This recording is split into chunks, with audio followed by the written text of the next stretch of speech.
Hey guys, welcome back to my channel. Um we started a series last week where we started talking about um some of the basic tests that can be done, to know if you have an infection and the rest. That being said, you're very much welcome to my channel. My name is Dorothy Shitaga and I'm a pharmacist living and practicing in Nigeria. Today's episode, I'm going to be talking about some of the ways through which you can prevent infections. One of the major ways through which you can prevent basically sexually transmitted infections, because the focus is going to be more on sexually transmitted infections. First off, especially if you are unmarried, abstinence is usually the first key. Abstinence is the first key because with abstinence, you're not exposing yourself to anybody and the rest. Secondly, you also want to make sure that you avoid multiple sex partners. Today you are with Mr. A, tomorrow you are with Mr. B. Mrs. B will have an infection somewhere and will transmit it to Mr. A. Mr. A will carry that infection and give to Mrs. A. And it keeps moving and moving and moving. And sometimes it now makes it difficult to even start tracing where the infection is coming from. Another major thing you can do to prevent sexually transmitted infection is that if you must have intercourse, make sure that you are well protected. Make sure you are using a condom. There are female condoms, there are male condoms.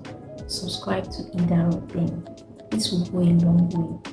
And most importantly, your hygiene. Make sure that your environment is clean at all times. Your toilet is well cleaned. Your house is well kept. For the guys, make sure your boxers are well washed and dressed. So that's the whole idea of hygiene. For the ladies, your panties, make sure they are washed. And because of how peculiar our pubic area is, our vaginal area, our penile area, because of how sensitive these areas are, you discover that we tend to sweat a lot in this area, and it means that for certain organisms, when we sweat, that is moisture usually gives room for these bacteria to grow. And that's why you notice that for ladies, we keep hearing ladies saying, I have candida, I have yeast infection. That's because yeast thrives or it grows in environments that are moist. So you also want to make sure that you are using a panty liner to make sure that area is kept dry. And then make sure you're not putting on tight fitted panties or clothing that will make you sweat in that area, for it to give room for that. This also applies to guys too. Before now, I knew that guys would literally put on loose fitted boxers, but lately a lot of guys are now going into pants.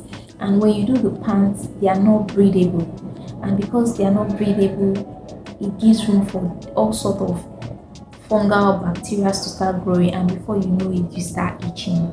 So these are some of the basics. So basically, watch your hygiene, watch out your sexual health and the rest.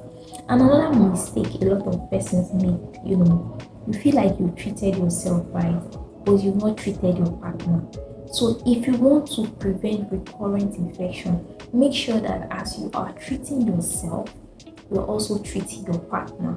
It goes a long way. You treat yourself and you treat your partner, because if you treat yourself alone and you don't treat your partner may reinfect you, and it will seem almost as though the treatment you're doing is not working because something out there is reinfecting you. Am I explicit enough? So we'll come back next week to look at another aspect of treating infections.